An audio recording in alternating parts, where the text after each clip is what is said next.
Alina Habba, one of President Trump's closest lawyers and confidants, has been doing a great job as the acting, or I guess the interim U.S. attorney in New Jersey. I think is starting to be removed today at 10 a.m. by Hakeem Jeffries and a bunch of judges in New Jersey. Mike Davis joins us. Mike, explain to the audience what's going on, because this is quite confusing situation. She's there on an interim basis, I guess, an acting basis, been doing a great job. How is she being removed by these kind of radical neo-Marxist judges, federal judges in New Jersey, working with Hakeem Jeffries, sir?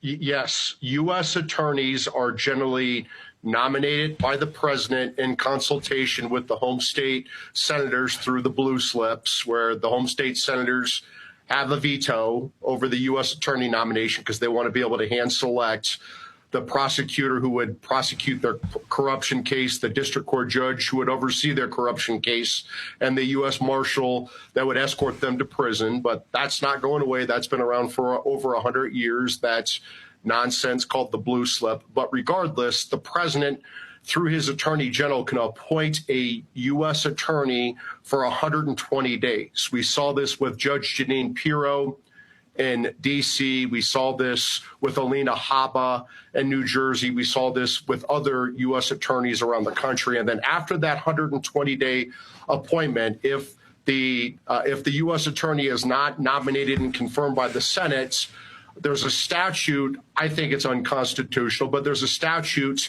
that lets the district court judges in the district where the U.S. attorney rules, they get a pick, they get a vote to pick whether the U.S. attorney stays or goes. In the past, this is generally, that these judges have generally been very deferential to the attorney general and the president, because this is a U.S. attorney. It's the chief law enforcement officer of that district. Well, we're seeing a precedent set in this Trump 47 administration where these Democrat activist judges, whether they're in New York or now New Jersey, are trying to fire these U.S. attorneys. They're voting to fire. In New Jersey, there are 17 district court judges. 15 of them are appointed by Barack Obama and Joe Biden. So at 10 o'clock this morning, right now, they're meeting to decide to vote whether to get rid of Alina Habba. And this is after House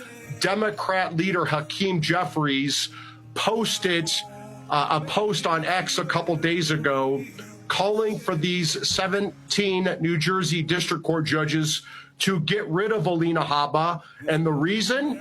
Because Alina Habba indicted a House Democrat member who allegedly assaulted federal immigration officers. So this is purely political by Hakeem Jeffries.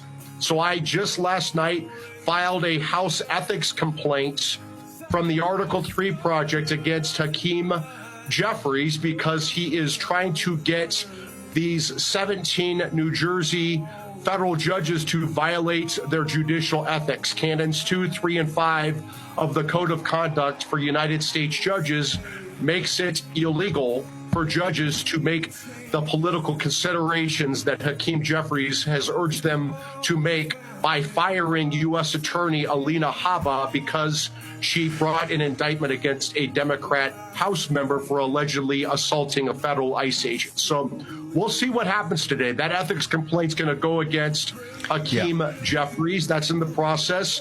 And I would say to these 17 district court judges in New Jersey, if they follow Hakeem Jeffries' recommendation and fire U.S. Attorney Alina Habba today, they will also face judicial misconduct complaints, 17 of them from the Article 3 project.